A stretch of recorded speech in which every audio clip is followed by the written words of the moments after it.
In today's video, I'm going to teach you how to restrict Charles Schwab account. While Schwab doesn't offer a single on-off switch to lock everything down, you can still control who can access your account, strengthen your defenses, and know what to do if Schwab places restrictions for security or regulatory reasons. I'll walk you through each option clearly so you can choose what matches your situation. If you've previously granted someone access, like a family member or an advisor, and want to remove or change that permission, start by signing in to your Schwab account. From the main menu, go to Profile, then select Account Access. In the Accounts and Roles section, locate the person you want to restrict. Next to their name, choose Remove Access or Cancel Request, and follow the prompts to confirm. This action revokes their ability to view or trade in your account. Afterward, it's smart to refresh the account access page to verify the change and, if needed, repeat the process for any additional users you no longer want on file. Beyond permissions, tighten your account's security settings. Enable two-factor authentication, sometimes called multi-step verification, so a one-time code is required in addition to your password.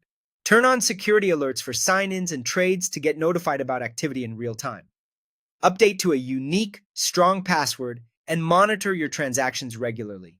Most of these tools are available in the Schwab Safe Security Center. These measures don't freeze your account, but they significantly reduce the chance of unauthorized access and help you spot issues early. Sometimes Schwab will restrict an account on its own if something looks off or when required by law or policy.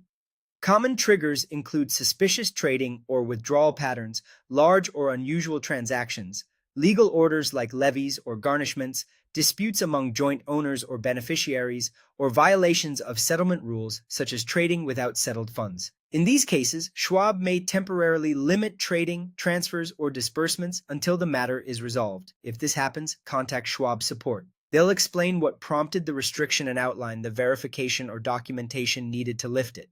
Finally, because there's no universal lock button on Schwab's website or app, you can approximate a lockdown by calling Schwab and asking for manual restrictions on transfers and trading, requesting additional security checks on your account, and changing your login credentials while enabling every available security setting. This layered approach provides strong control until you're ready to return to normal activity.